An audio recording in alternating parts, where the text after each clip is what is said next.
അസ്സലാമു അലൈക്കും. Welcome back to my YouTube channel.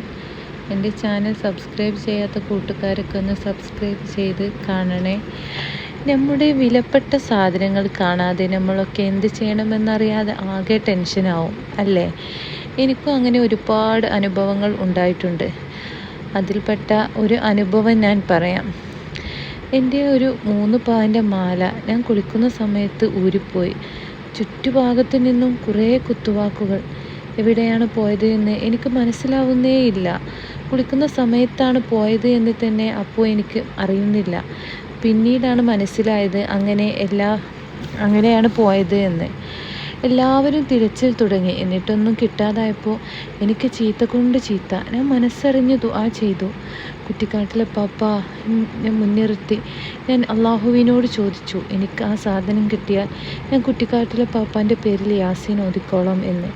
അങ്ങനെ ഞാൻ കുറ്റിക്കാട്ടിലെ പാപ്പാൻ്റെ പേരിൽ ഫാത്തിഹ ഓതി ദുആ ചെയ്ത് അവർ തിരഞ്ഞുകൊണ്ടേയിരുന്നു. അവരെല്ലാവരും തിരഞ്ഞ് ഒഴിഞ്ഞ ഭാഗത്ത് ഞാൻ വീണ്ടും പോയി നോക്കി. അപ്പോൾ അത്ഭുതം എന്ന് പറയട്ടെ, അത് അവിടെ തൂങ്ങി നിൽക്കുന്നുണ്ടായിരുന്നു. ഞാൻ നാഥന് മുന്നിൽ ശുക്ർ ചെയ്തു. അവർ എല്ലാ ഭാഗങ്ങളും തിരഞ്ഞു ഒഴിച്ചതായിരുന്നു. ആ സമയത്താണ് ഞാനും തിരയാൻ വേണ്ടി ഇറങ്ങിയത്. അപ്പോൾ എനിക്ക് പഠിച്ചവൻ അത് കുറ്റിക്കാട്ടിലെ പാപ്പാൻ്റെ ബർക്കത്ത് കൊണ്ട് അത് എൻ്റെ മുന്നിൽ തന്നെ നിൽക്കുന്നു. ഞാൻ ശുക്രിനാൽ സുജൂദ് ചെയ്തു. വേഗം ആ യാസീൻ ഓതുകയും ചെയ്തു.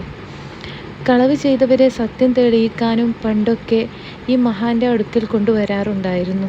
കളവ് പറഞ്ഞവനെ അവിടെ വെച്ച് തന്നെ ദുരന്തം സംഭവിക്കാറുമുണ്ട്. ഞാൻ പറഞ്ഞു വരുന്നത് ഏതു മഹാനെ കുറിച്ചാണെന്നല്ലേ? അത് എവിടെയാണ് സ്ഥിതി ചെയ്യുന്നത് എന്നൊക്കെ ഞാൻ പറഞ്ഞു തരാം. മലപ്പുറം ജില്ലയിലെ കോട്ടക്കൽ കുറ്റിക്കാട്ടിൽ മക്കാം, പാലപ്പാറ മക്കാമ് എന്നും ഇങ്ങോട്ട് പറയാറുണ്ട്. ഇവിടേക്ക് വളരെയേറെ അത്ഭുതങ്ങൾ നിറഞ്ഞ ഇടം കൂടിയാണ്. ഇവിടെ അന്തിയുറങ്ങുന്ന മഹാനെ കുറിച്ചുള്ള ചരിത്രം ഞാൻ പറഞ്ഞു തരാം. പതിറ്റാണ്ടുകൾക്ക് മുമ്പ് മീൻ കച്ചവടക്കാരനായ ഒരാൾ നിസ്കരിക്കാൻ വേണ്ടി തൻ്റെ മീൻകൊട്ട താഴെ വെച്ച് പള്ളിയിലേക്ക് പോകാൻ തിരിച്ചു. ശത്രുക്കൾ ആ മീനെല്ലാം എടുത്തു പോകുകയും അത് ചോദ്യം ചെയ്തതിൻ്റെ പേരിൽ അദ്ദേഹത്തെ കൊലപ്പെടുത്തുകയും ചെയ്തു. പിന്നീട് അദ്ദേഹത്തെ അവിടെ മറമാടുകയും ചെയ്തു. അതിനുശേഷം അവിടെ പല അത്ഭുതങ്ങളും സംഭവിക്കാൻ തുടങ്ങി. ഇന്നും അത് തുടർന്നു കൊണ്ടേയിരിക്കുന്നു. ഇതാണ് അവിടെ മറവിട്ട് കിടക്കുന്ന മഹാന്റെ ചരിത്രം. ജാതിമതഭേദമന്യേ നാനാഭാഗത്ത് നിന്നും ഇന്നും അവിടെ ആളുകൾ എത്തി ദുആ ചെയ്യുന്നുണ്ട്. അവർക്കെല്ലാം ഹിജാബത്ത് കിട്ടുന്നുമുണ്ട്.